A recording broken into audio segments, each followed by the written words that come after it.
आप सभी को मेरा नमस्कार। मेरे YouTube चैनल सीके हिंदी सागर में आप सभी का स्वागत है। आपके समक्ष चंद्रगना से लौटती बेर शीर्षक प्रस्तुत है, जिसके कवि केदारनाथ अग्रवाल जी हैं। तो इसमें देखिए, इसमें बताया क्या गया है।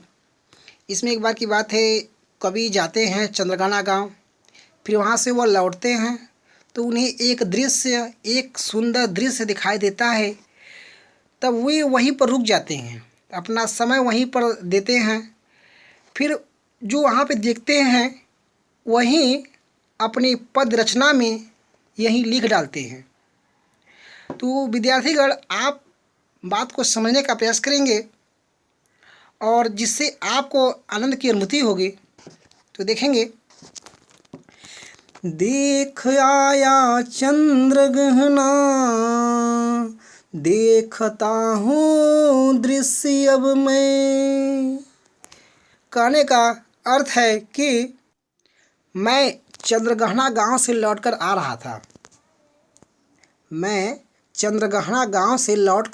था। देखिए, देख आया चंद्रगहना, मैं चंद्रगहना गांव को देखकर आ रहा था। व्याख्या आपका क्या हो गया? मैं चंद्रगहना गांव को देखकर आ रहा था। देखता हूँ दृश्य अब मैं, तभी मुझे एक नज़ारा दिखाई दिया। दृश्य मतलब क्या होता है? नज़ारा। तो विद्यार्थीगण, बात को समझ लेंगे दो पंक्ति में। देख आया चंद्रगहना, मैं चंद्रगहना गांव को देख कर आ रहा था। देखता हूँ दृश्य अब मैं, तभी मुझे एक नज़ारा दिखाई दिया। बात को समझ लेंगे। मैं चंद्रगहना गांव से लौटकर आ रहा था, तभी मुझे एक नज़ारा दिखाई दिया। मेड़ पर इस खेत की बैठा केला, एक बीते के बराबर हरा चना ठिगना। एक बीते के बराबर यह हरा ठिगना चना, बाधे मुरैठा शीश पर छोटे गुलाबी फूल का। कहने का अर्थ है कि, बात को समझेंगे अच्छे से। मैं खेत की मेड़ पर अकेला बैठ गया। मैं खेत की मेड़ पर अकेला बैठ गया, तभी मुझे एक नज़ारा दिखाई दिया। मैं खेत की मेड़ पर अकेला बैठ गया। फिर मैंने देखा कि एक बित्ते के बराबर चना कितना छोटा और कितना हरा है। बात को समझ लेंगे। देखिए, मैं खेत की मेड़ पर बैठ गया। मैं खेत की मेड़ पर अकेला बैठ गया। फिर मैंने देखा कि एक बित्ते के बराबर चना, यह कितना छोटा है और कितना हरा है। यह कितना छोटा और हरा है। यह कितना, ये जोड़ेंगे। क्या जोड़ेंगे? कितना। आपका यहाँ पे यह है। यह कितना छोटा और हरा है। ठिगना का अर्थ होता है छोटा। बात को समझ लेंगे। मेड़ पर इस खेत की बैठा अकेला, मैं खेत की मेड़ पर अकेला बैठ गया। एक बीते के बराबर चना, फिर मैंने देखा कि एक बीते के बराबर चना। फिर देखिए ठिगना का अर्थ होता है छोटा, हरा का हरा, यह का यह। तो उसको व्याख्या हम कैसे बोलेंगे? एक बित्ते के बराबर चना, एक बित्ते के बराबर चना, यह कितना छोटा और हरा है। फिर मैंने देखा कि एक बित्ते के बराबर चना, यह कितना छोटा और कितना हरा है। यह कितना छोटा और कितना हरा है। बात को समझ लेंगे। मेड़ पर इस खेत की बैठा केला, एक बीते के बराबर यह हरा ठिगना चना। फिर मैंने देखा, देखिए यहाँ से, मैं खेत की मेड़ पर अकेला बैठ गया। फिर मैंने देखा कि एक बित्ते के बराबर चना, यह कितना छोटा है और कितना, जुड़े, और कितना हरा है। बात को समझ लेंगे अच्छे से, चलेंगे आगे की ओर। देखिए, बांधे मुरैठा शीश पर छोटे गुलाबी फूल का, सजकर खड़ा है। ये आगे की ओर रहेगा, तीसरा पंक्ति रहेगा जो ये अदृश्य है, भी देखने को आपको मिलेगा। जैसा कि आप देख पाएंगे, देखिए यहाँ पर है सजकर खड़ा है। तो बात को समझेंगे। देखिए, प्रारंभ कर रहे हैं। उसके छोटे छोटे गुलाबी फूल देखकर ऐसा लग रहा है जैसे सिर पर पगड़ी बांधकर दूल्हे के रूप में सज कर खड़ा है। ठीक है, उसके छोटे छोटे गुलाबी फूल को देखकर ऐसा लग रहा है जैसे सिर पर पगड़ी बांधकर दूल्हे के रूप में सज कर खड़ा है। ठीक है, किसके गुलाबी फूल को? चने के। बात को समझेंगे। देखिए, छोटे तो बोलेंगे छोटे छोटे, तो बोलेंगे उसके छोटे छोटे। गुलाबी फूल का यानी गुलाबी फूल, उसके छोटे छोटे गुलाबी फूल। शीश पर यानी सिर पर, मुरैठा यानी पगड़ी, बांधे मतलब बांध कर, यानी सिर पर पगड़ी बांध कर। उसके छोटे छोटे गुलाबी फूल को देखकर ऐसा लग रहा है जैसे, या जोड़े हैं, को देखकर ऐसा लग रहा है जैसे, उसके छोटे छोटे गुलाबी फूल को देखकर ऐसा लग रहा है जैसे सिर पर पगड़ी बांधकर दूल्हे के रूप में, यह जोड़े हैं, दूल्हे के रूप में सज कर खड़ा हो। देख पा रहे हैं सभी लोग, सज कर खड़ा हो, दूल्हे के रूप में सज कर खड़ा हो। देखिए, आप लिखा हुआ है ना, सज कर खड़ा है, तो कैसे बोलेंगे? दूल्हे के रूप में सज कर खड़ा हो। बात को समझ लेंगे। देखेंगे 3 पंक्ति। बांधे मुरैठा शीश पर छोटे गुलाबी फूल का सजकर खड़ा है। कहने का अर्थ क्या है कि उसके छोटे छोटे गुलाबी फूल को देखकर ऐसा लग रहा है जैसे वह सिर पर पगड़ी बांधकर दूल्हे के रूप में सज कर खड़ा हो। ठीक है भाई, उसके छोटे छोटे गुलाबी फूल को देखकर ऐसा लग रहा है जैसे वह सिर पर पगड़ी बांधकर दूल्हे के रूप में सज कर खड़ा हो। ठीक है, एक कवि देख रहा है ये सब। अब चलते हैं आगे की ओर, जैसा कि अभी आप देख पा रहे थे, और आगे देखेंगे। पास ही मिलकर उगी है, ये सब पास में ही मिलकर उगी हुई हैं। देखिए, पास ही मिलकर उगी है मतलब ये सब।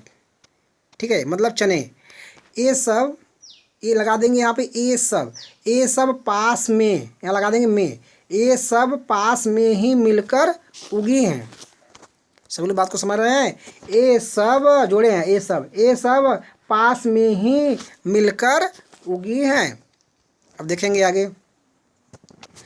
बीच में अलसी हठीली, देह की पतली कमर की है लचीली, नीले फूले फूल को सिर पर चढ़ा कर।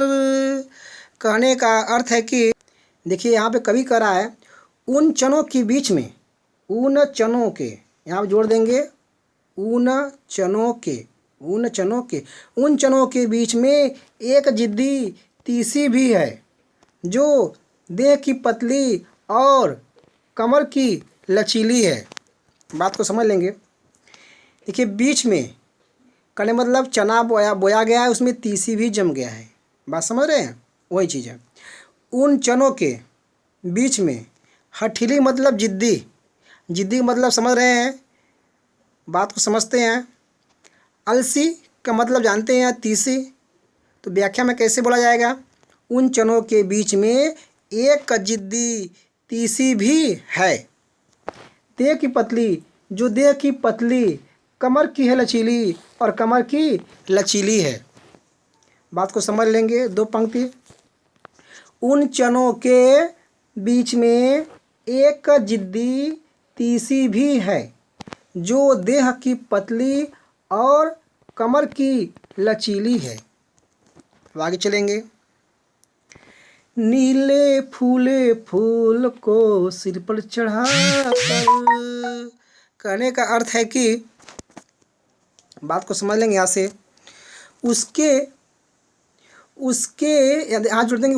उसके नीले नीले, उसके नीले नीले फूले हुए फूल को देखकर ऐसा लग रहा है जैसे वह अपने सिर पर चढ़ाकर, जैसे वह अपने सिर पर चढ़ाकर। इतना व्याख्या है। इसके बाद आगे चलेंगे, वहाँ आप देखेंगे, आप लोग बात को समझ लेंगे। यहाँ पे देखिए, नील नीले नीले, तो यहाँ लगा देंगे उसके, मतलब किसके? तीसी के। उसके नीले नीले, नील है तो बोलेंगे नीले नीले, लगा देंगे उसके। उसके नीले नीले फूले, मतलब फूले हुए, क्या? फूल। उसके नीले नीले फूले हुए फूल को देखकर ऐसा लग रहा जैसे, ये जोड़े हैं, को देखकर ऐसा लग रहा है जैसे वह, ठीक है। उसके नीले नीले फूले हुए फूल को देखकर ऐसा लग रहा है जैसे वह सिर पर चढ़ाकर, क्या? फूल। जैसे वह सिर पर चढ़ाकर, अब आगे की ओर देखेंगे, आगे की ओर, जैसे वह सिर पर चढ़ाकर कह रही है कि जो मुझे छुएगा, कह रही है कि जो मुझे छुएगा मैं उसको अपना हृदय दान कर दूंगी। बात को सभी लोग समझ लेंगे। देखते हैं यहाँ से, देखिए यहाँ देखेंगे, 4 लाइन देख लेते हैं। देखिए,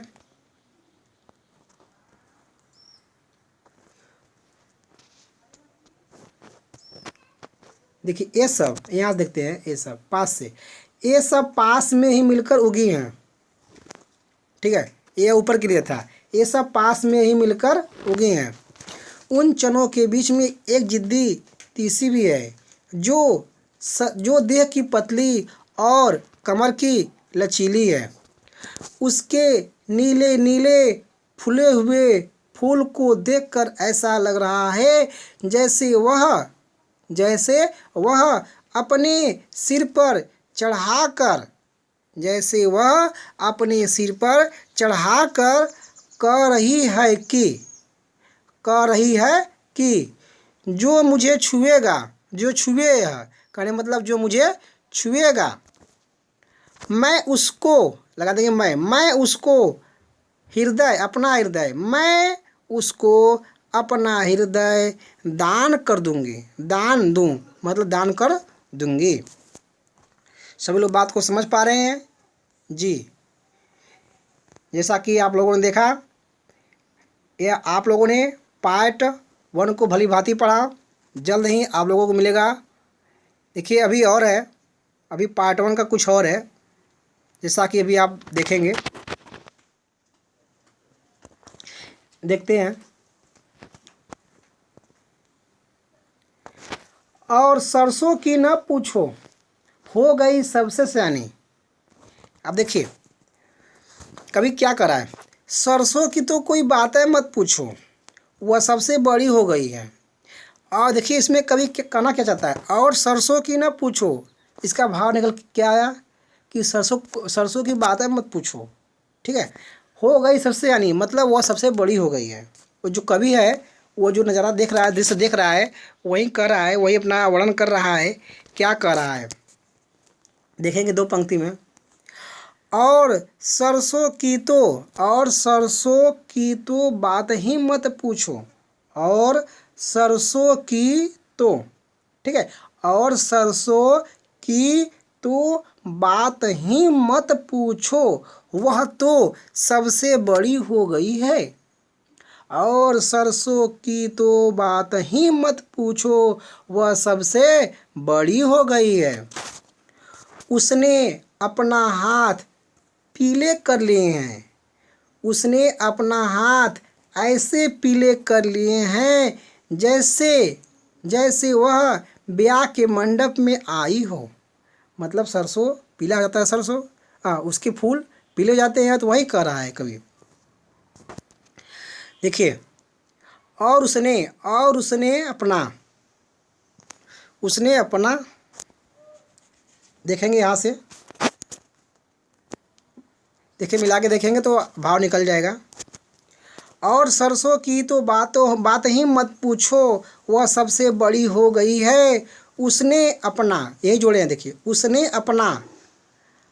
अपना हाथ लगा देंगे ऐसे, उसने अपना जोड़े हैं, उसने अपना हाथ ऐसे जोड़े हैं, ऐसे ऐसे पीले कर लिए हैं जैसे वह मतलब सरसों, जैसे वह ब्याह के मंडप में आई हो।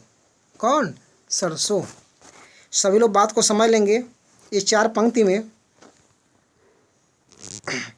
और सरसों की तो बात ही मत पूछो, वो बहुत बड़ी हो गई है। उसने अपना हाथ ऐसे पीले कर लिए हैं जैसे वह ब्याह के मंडप में आई हो।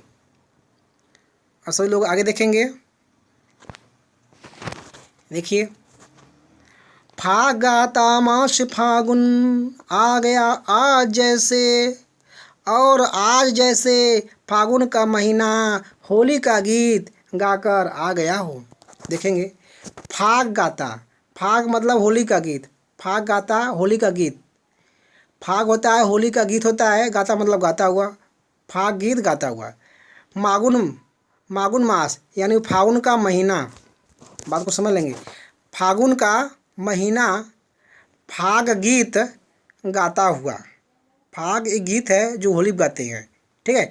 फागुन का महीना फाग गीत गाता हुआ आ गया हो। तो अब इसको व्याख्या कैसे बोलना है, देखिए यहाँ पे है आ जैसे, अब इसको व्याख्या के अनुसार बोलना है 2 पंक्ति को। देखेंगे सभी लोग ध्यान से। और आज जैसे फागुन का महीना भी फाग गीत गाता हुआ आ गया हो। सभी लोग बात को समझ लेंगे, भली बाती देख लेंगे। और आज जैसे फागुन का महीना भी फाग गीत गाता हुआ आ गया हो। देखिए आगे, देखता हूँ मैं स्वयंवर हो रहा है। अब देखिए कवि क्या कर रहा है, यह सब देखकर मुझे ऐसा लग रहा है जैसे स्वयंवर हो रहा हो। देखिए क्या, देखता हूँ मैं मतलब जब मैं देख रहा हूँ तो स्वयंवर हो रहा है। अब इसको व्याख्या के अनुसार बोलना है तो कैसे बोलेंगे, कवि कह रहा है कि यह सब देखकर मुझे ऐसा लग रहा है जैसे किसी का स्वयंवर हो रहा है। कवि कह रहा है कि यह सब देखकर मुझे ऐसा लग रहा है जैसे किसी का स्वयंवर हो रहा हो। देखेंगे आगे, प्रकृति का अनुराग अंचल हिल रहा है। कहने का अर्थ है कि और प्रकृति भी, देखेंगे, और प्रकृति भी अपना प्रेम भरा आंचल हिला रही है, ठीक है। और प्रकृति भी अपना प्रेम भरा आंचल हिला रही है। कहने का मतलब हवा बह रहा है। देखिए, प्रकृति लगा देंगे यहाँ पे, और प्रकृति भी, यहाँ का है तो लगा देंगे भी, और प्रकृति भी अपना लगा देंगे अपना, और प्रकृति भी अपना प्रेम भरा आंचल हिला रही है। अब सभी लोग व्याख्या देख लेंगे ऊपर से, जो आप लोग पढ़े हैं, पार्ट 1 जो आप लोग पढ़ रहे हैं, इसको आप लोग भली भांति व्याख्या को देख लेंगे, समझ लेंगे। कहीं भी त्रुटि हो तो आप उसको फिर समझ लेंगे तो व्याख्या अच्छा हो जाएगा, क्योंकि व्याख्या एक बार में सही नहीं हो पाता है। मैं चंद्रगहना गांव से लौटकर आ रहा था, तभी मुझे एक नज़ारा दिखाई दिया। मैं खेत की मेड़ पर अकेला बैठ गया। फिर मैंने देखा कि एक बित्ते के बराबर चना है जो छोटा और हरा है। तभी मैंने देखा कि एक बित्ते के बराबर या फिर मैंने देखा कि, ऐसे बोल देंगे। देखते हैं फिर से। मैं खेत की मेड़ पर अकेला बैठ गया, फिर मैंने देखा कि, ठीक है, मैं खेत की मेड़ पर अकेला बैठ गया, फिर मैंने देखा कि एक बित्ते के बराबर चना है जो छोटा और हरा है। उसके छोटे छोटे गुलाबी फूल, उसके छोटे छोटे गुलाबी फूल, उसके छोटे छोटे गुलाबी फूल को देखकर ऐसा लग रहा है जैसे जैसे सिर पर पगड़ी बांधकर, उसके छोटे छोटे गुलाबी फूल को देखकर ऐसा लग रहा है जैसे वह सिर पर पगड़ी बांधकर दूल्हे के रूप में सजकर खड़ा हो। ये सब पास में ही मिलकर उगे हैं, ये सब पास में ही मिलकर उगे हैं।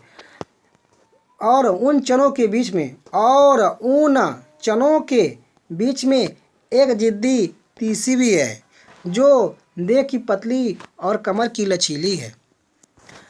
उसके नीले नीले फूले हुए फूल को देखकर ऐसा लग रहा है जैसे वह अपने सिर पर चढ़ाकर, जैसे वह अपने सिर पर चढ़ाकर कह रही है कि जो मुझे छुएगा, कह रही है कि जो मुझे छुएगा मैं उसको अपना हृदय दान दान कर दूंगी। और सरसों की तो बात ही मत पूछो, वह सबसे बड़ी हो गई है। उसने अपना हाथ ऐसे पीले कर लिए हैं जैसे वह ब्याह के मंडप में आई हो।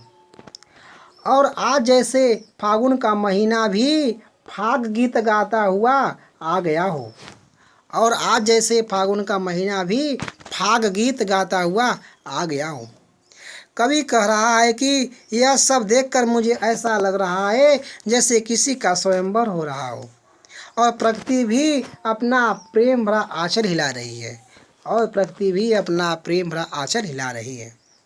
विद्यार्थीगण, आप लोगों ने चंद्रग्रहण से लौटती बेर जो आप लोग इस भाग 1 को पढ़े हैं, पार्ट 1 को पढ़े हैं, इसे भली भांति अपने पुस्तिका पे इसके व्याख्या को लिखें। जैसा कि आप देख पा रहे हैं, इसका अध्याय का जो शीर्षक है वह चंद्रग्रहण से लौटती बेर। बेर का मतलब होता है दफ़ा, उर्दू में बोलते हैं दफ़ा, और हिंदी में बोलते हैं कई बार। इसे कहते हैं ना, कितनी बार खाना खाए, तो बार वही जो आ रहा है वही चीज़ है, यानी समय। ठीक है, बेर मतलब यहाँ पर समय हो गया। जैसे 3 बेर खाती है, आप लोगों ने देखा है 3 बेर खाती है, आप लोगों ने सुना होगा। तो बात को समझेंगे वही चीज़। 3 बेर खाती है, 3 बेर खाती है, आप लोगों ने सुना होगा।